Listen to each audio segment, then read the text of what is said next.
Hi there, it's me, Stephanie Watson, your psychic comedian from We Are Tree. Um, and if you, well, I'm pretty sure you saw the title of this, but if you didn't, then I'll let you know. It is, Who is the Psychic Medium? Well, I figure I should probably introduce myself to the YouTube community. My trees, those who follow me on We Are Tree, pretty much know who I am. But for the newbies out there on YouTube, the ones that I'm really trying to reach, you really don't know anything about me. So I figured it's time for me to just introduce myself and let you know how I became aware and how I acknowledged the abilities that I have. So I am not going to start at birth, although I could. I will tell you I'm a Jersey girl. And like they say, you can take the girl out of Jersey, but you can take the girl out of Jersey, but you can't take the fight out of the girl because we're pretty tough.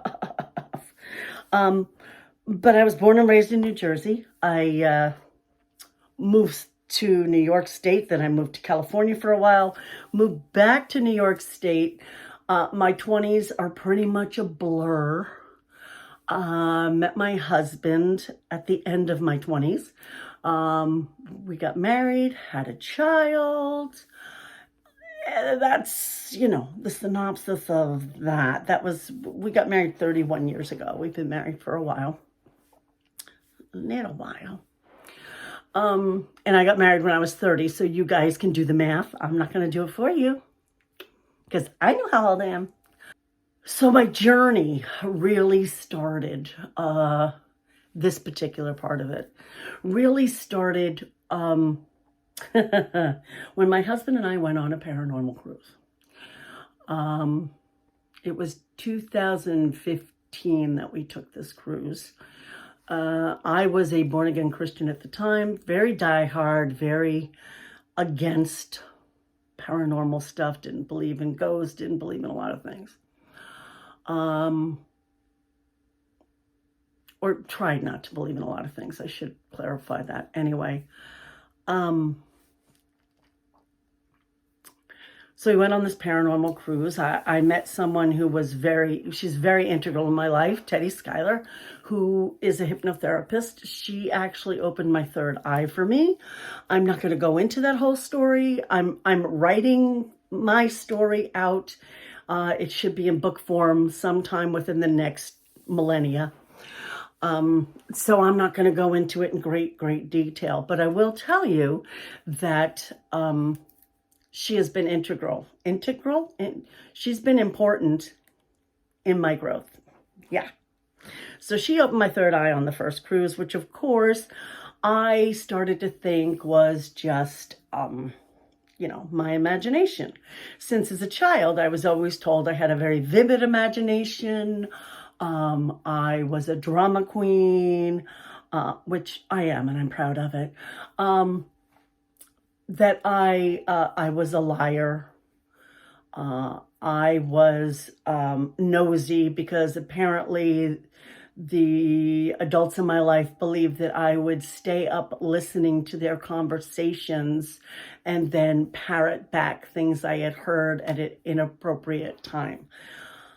I did not do that, but I couldn't convince them of that. They just thought that I was nosy and wanted to know everything they were talking about after I went to bed. And no, I just knew stuff. And I realize that now, but at the time, they had me convinced that I somehow had heard what they were saying.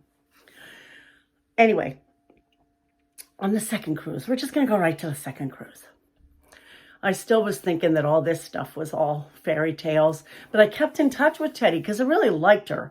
And we went and visited her. She came and visited us. We talked on the phone all the time, messaged on YouTube.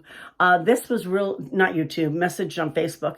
And this was really before Facebook Messenger came into the whole video thing. It was, you could text, but there was no video at that time.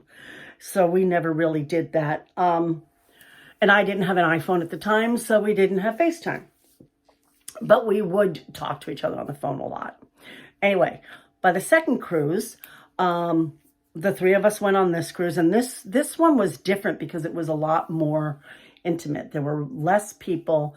I got to talk to the speakers and those who had done it. Was a lot of people involved in ghost hunting, which I'm not really into, but it's interesting.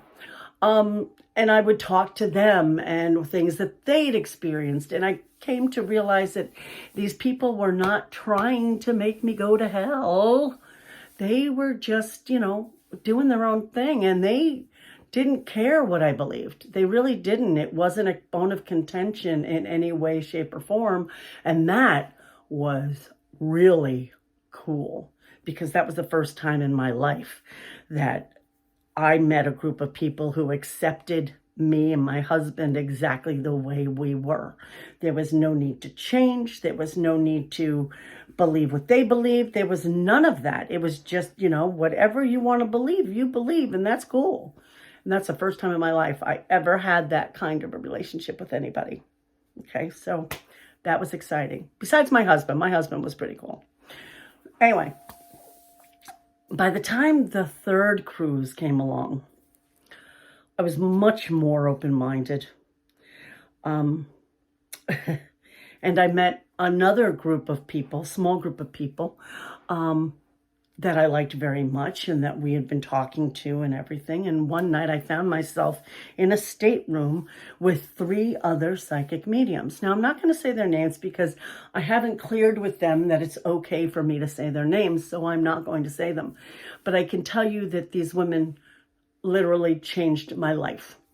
As we were sitting there, one of them said to me that I should just keep channeling because I was getting really good stuff. And I corrected her and said, I don't do that. That's what you do. I'm just giving you advice. And she told me, honey, you're a psychic medium. And I said, no, I'm not. You guys just think everybody's a psychic medium. I'm not. I'm just giving you, marriage advice. I've been married a long time. I'm just giving you my experience.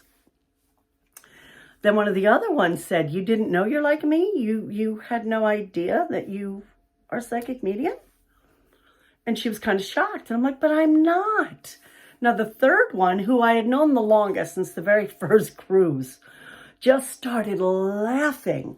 And when I asked her why she was laughing, she said she had been waiting for me to own it for 3 years. That set me back on my heels a little bit because I had a lot of respect for this lady. And I was shocked. Some other things happened in that room. Again, I'm not going into the specifics because that would make this like a 5-hour video and we're not there yet. But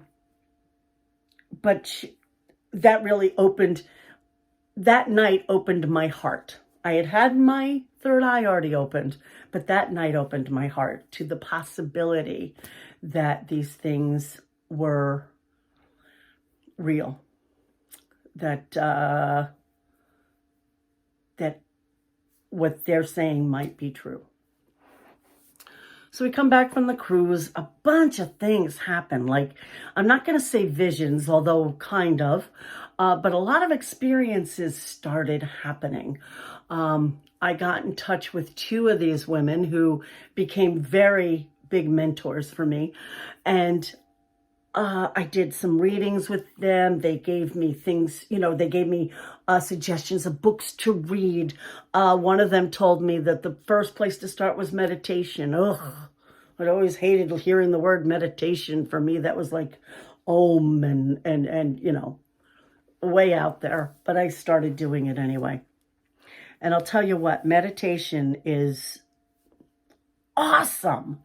It is so revealing. I can't even begin to tell you.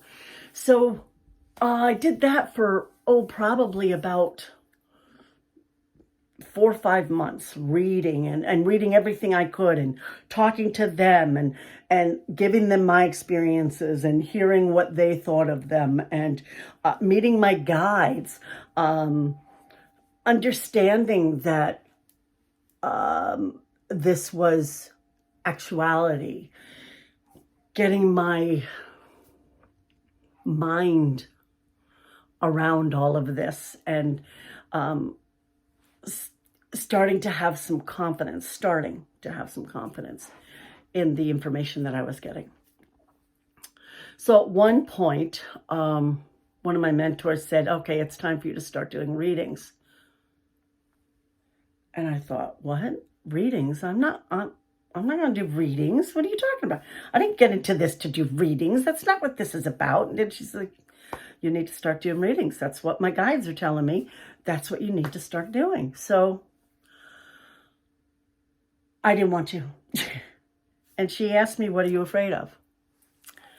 And of course, anybody, most of you know that when somebody asks you, what are you afraid of? I'm not afraid of anything, but I knew that I was afraid of being wrong because, oh my gosh, that was my childhood. I was always wrong. Always, always, always wrong. And there were always consequences for being wrong.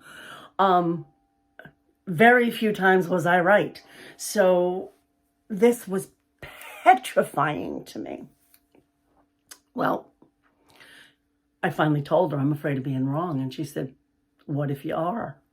What do you think will happen if you're wrong? So people won't believe me. And she says, and?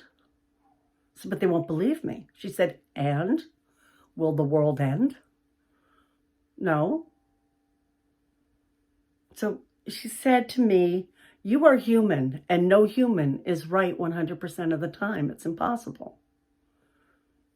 But you're going to find that you're correct a lot more than you're not. I know this to be fact, she told me. Okay. So I bit the bullet and started doing readings. I did readings for friends. I got bold after about a month and put it on Facebook. I'm doing readings. I'm practicing. I don't really know what I'm doing.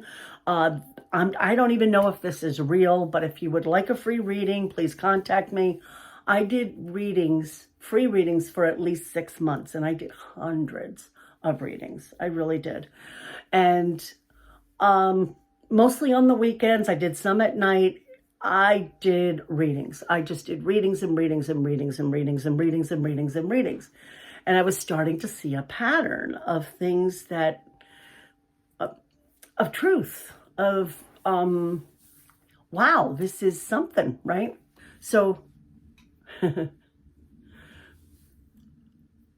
I finally heard from my mentors that I needed to start charging for doing readings because I was using my time and my time was valuable. Scary, scary, scary. Real scary. But I listened to them and I started charging like $5, if you want to pay me, that kind of thing. So anyway, that's the end of part 1. We'll get into part 2 later because, yeah, it's something. Anyway, Stephanie Watson, the Psychic Comedium on YouTube, founder of We Are Tree. You can look me up on Facebook. And I will talk to you later. Love you guys. Thank you so much for tuning in. Share this with others. Subscribe because I really would love this to grow so that other people can understand how they fit into the universal pattern of love. All right, guys. Bye.